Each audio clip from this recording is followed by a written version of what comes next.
ভারতকে ধুয়ে দিলেন শাহিদ আফ্রিদি। মুস্তাফিজের পক্ষে ভারতের এক হাত নিলেন তিনি। পাক এই কিংবদন্তির মুখে প্রশংসা ঝরেছে বাংলাদেশ সম্পর্কে।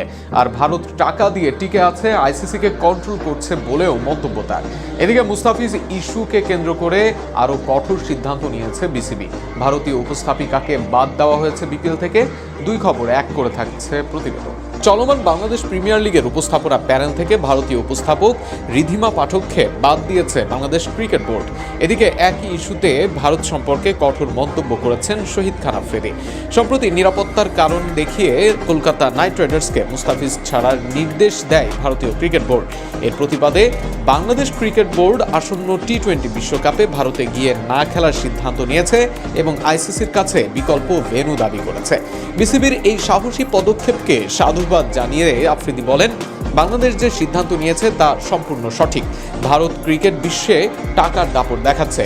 এই পরিস্থিতি তারাই শুরু করেছে এবং শেষ এরাই করবে। আইসিসির বর্তমান চেয়ারম্যান জয় শাহ একজন ভারতীয় হওয়ায় বিশ্ব ক্রিকেটে ভারতের প্রভাব নিয়ে দীর্ঘদিনের বিতর্ক রয়েছে। এ প্রসঙ্গে আফ্রিদি সরাসরি আইসিসিকে তাদের নিরপেক্ষতা প্রমাণের আহ্বান জানান। তিনি বলেন, আইসিসিতে অনেক বিচক্ষণ মানুষ রয়েছেন, তাদের মনে রাখা উচিত এটি শুধুমাত্র ইন্ডিয়ান ক্রিকেট কাউন্সিল নয়, এটি ইন্টারন্যাশনাল ক্রিকেট কাউন্সিল।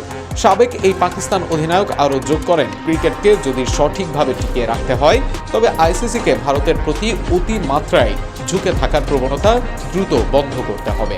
আফ্রিদি ছাড়াও পাকিস্তানের বেশিরভাগ খেলোয়াড়ই মন্তব্য করেছেন বাংলাদেশের পক্ষে।